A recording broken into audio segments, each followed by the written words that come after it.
Alguns dias atrás, alguém me disse: "Você é 8 ou 80?" Eu não respondi. Sorri por fora, mas por dentro fiquei pensando: o que isso quer dizer exatamente? Que eu sou exagerada? Que eu não sei medir? Que eu não sei viver no meio? Ou que eu sinto demais? Durante muito tempo eu vivi nos extremos. Ou eu me entregava completamente, ou eu me fechava completamente. Ou eu confiava tudo, ou eu cortava para sempre. Ou eu fazia além do que podia, ou simplesmente desistia. E talvez, olhando de fora, isso pareça instabilidade, mas olhando de dentro, era sobrevivência. Porque quando a vida ensina cedo que o mundo pode ferir, a gente aprende a se proteger do jeito que consegue. Algumas pessoas criam muros, outras pessoas criam distância. E algumas, como eu, vivem nos extremos. É como se a mente dissesse: se for para entrar, entre com tudo. Se for para sair, saia completamente.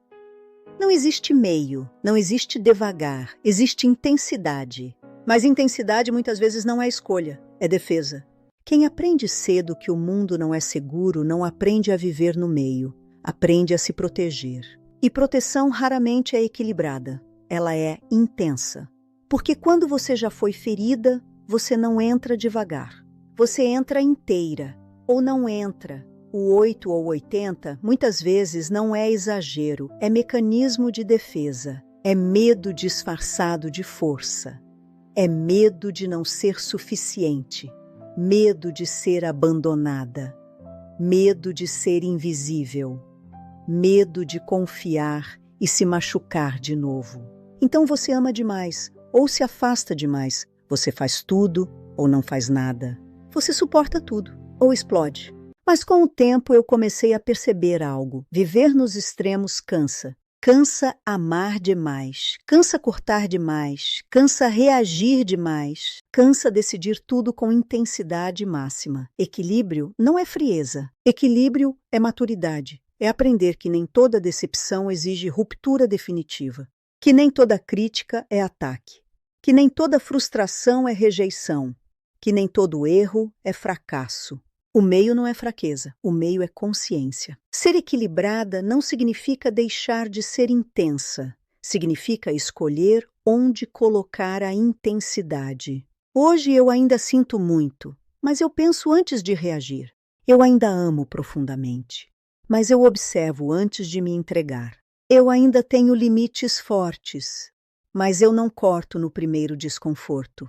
Isso não é perder personalidade, é ganhar estabilidade.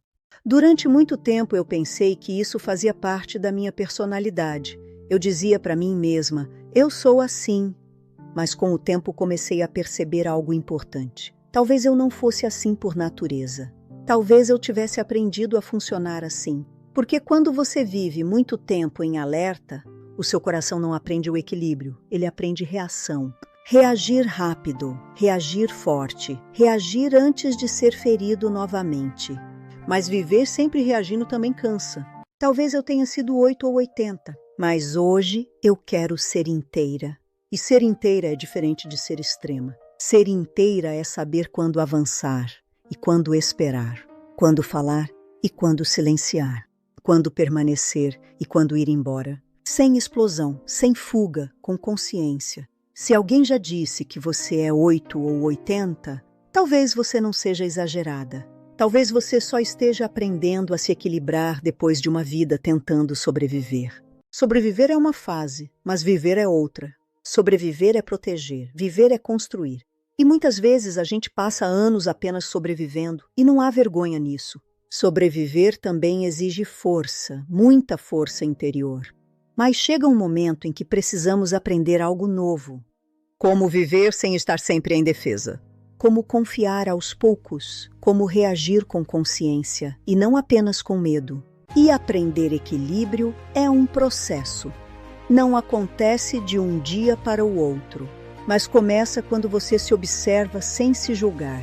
Eu não quero apagar minha intensidade, ela me manteve viva. Mas agora eu quero que ela trabalhe a meu favor. E isso é maturidade emocional. Se esse tema falou com você, escreva nos comentários. Eu estou aprendendo equilíbrio. Meu livro, Eu Permaneci Viva, uma história de quedas, fé e renascimento. disponível na Amazon e Kindle. Se essa reflexão fez sentido para você, deixe seu like. Inscreva-se no canal. Compartilhe este vídeo com alguém que também gosta de refletir sobre a vida. Escreva nos comentários: você é 8 ou 80?